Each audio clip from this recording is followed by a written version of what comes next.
नमस्कार। इन खबर में आपका स्वागत है। कोरोना की दूसरी लहर की पीक है। कुछ राज्यों में हल्की से घटने की टेंडेंसी आ रही है, लेकिन अभी कुछ कहा नहीं जा सकता। जो इस समय भारत में सबसे ज़्यादा संक्रामक वेरिएंट है B1617, एक काफ़ी तेज़ी से फैलता है और घातक भी है, जो साइड इफ़ेक्ट बहुत मार रहा है। अब WHO ने इसे कंसर्न की लिस्ट में डाल दिया है। ब्रिटेन, ब्राज़ील और साउथ अफ्रीका के बाद भारत चौथा देश है जहां पे मिले इस वेरिएंट को कंसर्न की लिस्ट में डाला गया है। अक्टूबर में ही मिल गया था, लापरवाही हुई जिसका नतीजा सामने है। इसके बाद जो मेडिकल जर्नल है, काफ़ी प्रतिष्ठित जर्नल है द लैंसेट, उसकी एक रिपोर्ट आई। उसमें कहा गया कि हवा से भी ये फैलता है।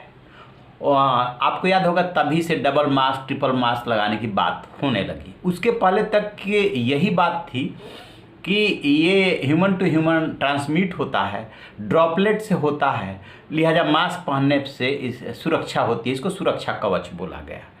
तो लैंसेट की रिपोर्ट के बाद उसने अलग अलग देशों के एक्सपर्ट्स के एक्सपीरियंस से इस कंक्लूजन पे पहुंचा था और बताया था कैसे हॉल में जो है काफ़ी लोग इकट्ठे थे और फिर वहाँ पे कितने लोगों को हुआ था।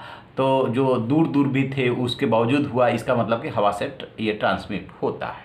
अब जब से भारत में नदियों में कोरोना संक्रमितों के शव बहाने की बातें सामने आने लगी है, उसके बाद सबसे बड़ा सवाल उठ खड़ा हुआ है कि क्या ये पानी से भी फैलता है। गाँव में इतनी तेज़ी से कैसे फैल रहा है, क्योंकि अब की बार तो जो प्रवासी मजदूर है उस तरह से वापस भी नहीं लौटे हैं जैसा कि पहली वेव में लौटे थे।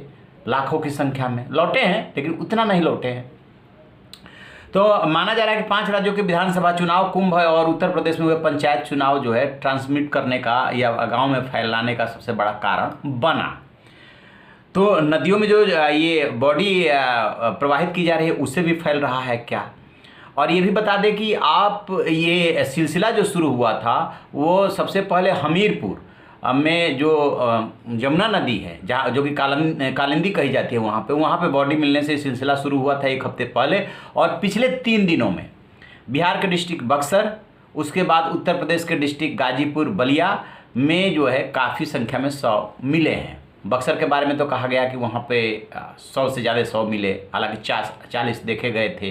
ठीक इसी तरीके से गाजीपुर और बलिया में भी बात आई, या बक्सर के 71 बॉडी की जो है वो पोस्टमार्टम कराने की भी बात आई। और ये भी हुआ कि सभी शव को जो है ज़मीन में दफनाया जा रहा है ताकि संक्रमण न हो। तो ये सब बातें हुई। अब सब जगह अलग अलग जांच दल बना करके उसकी जांच की जा रही है कि बॉडी कहाँ से आई। चूँकि कहा यह जा रहा है कि बलिया गाजीपुर के बाद बक्सर में गंगा की एंट्री होती है, तो ऐसा तो नहीं है कि उत्तर प्रदेश की ये बॉडी है जैसा कि पहले दिन से आशंका जताई जा रही है। खैर वो तो बात की बात है। मेन बात ये है कि क्या गंगा नदी में या जमुना नदी में जो ये बॉडी संक्रमितों की प्रवाहित की जा रही है, इससे कोरोना फैल सकता है क्या। तो अब इस बात को समझिए कि डॉक्टर बलराम भार्गव हैं ICMR के साइंटिस्ट, उनका कहना है कि इसके कोरोना के फैलने के लिए या कोरोना के जीवित रहने के लिए ह्यूमन बीइंग बॉडी का रहना जरूरी है। तो यदि वो मृत शरीर है तो उससे तो नहीं फैल सकता।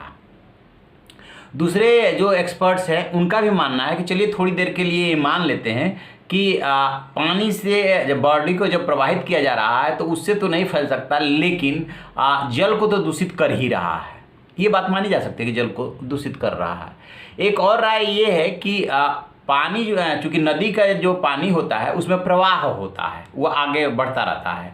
लेकिन यदि कुएं या तालाब का पानी हो और उसमें इस तरीके से बॉडी फेंकी जाए तो उससे फैल सकता है। तो इसमें तरह तरह की बातें आ रही है, लेकिन इस कंक्लूजन तक अभी नहीं पहुंचा जा सका है कि पानी से फैलेगा कि नहीं फैलेगा। क्योंकि जो 2-4 साइंटिस्ट से बात हुई है उनका कहना ये है कि ह्यूमन बीइंग का जीवित रहना जरूरी है ताकि वो वायरस जीवित रहे उनके अंदर, फिर वो ट्रांसमिट होगा, न कि बॉडी को प्रवाहित करने से ट्रांसमिट होगा। तो एक बात तो अभी तक की जाँच पड़ताल में ये आई है कि पानी बॉडी को नदी के पानी में डालने से या प्रवाहित करने से कोरोना नहीं फैलता है। फिर क्यों इतनी हाय तौबा मची है? हाय तौबा इसलिए मची है कि गंगा नदी हो या यमुना नदी हो, यदि आप बॉडी को ऐसे प्रवाहित कर रहे हैं तो प्रदूषित तो हो ही रही है ना।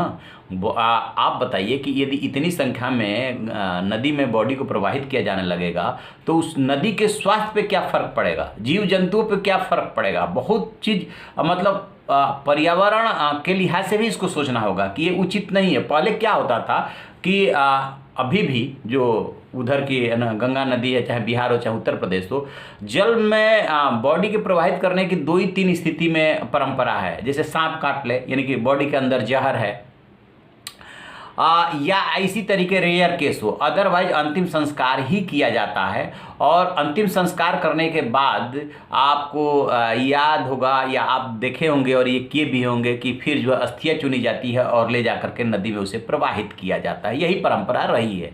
बॉडी को सीधे जो है प्रवाहित करने की परंपरा वो नहीं रही है तो कुछ केसेज में रही है।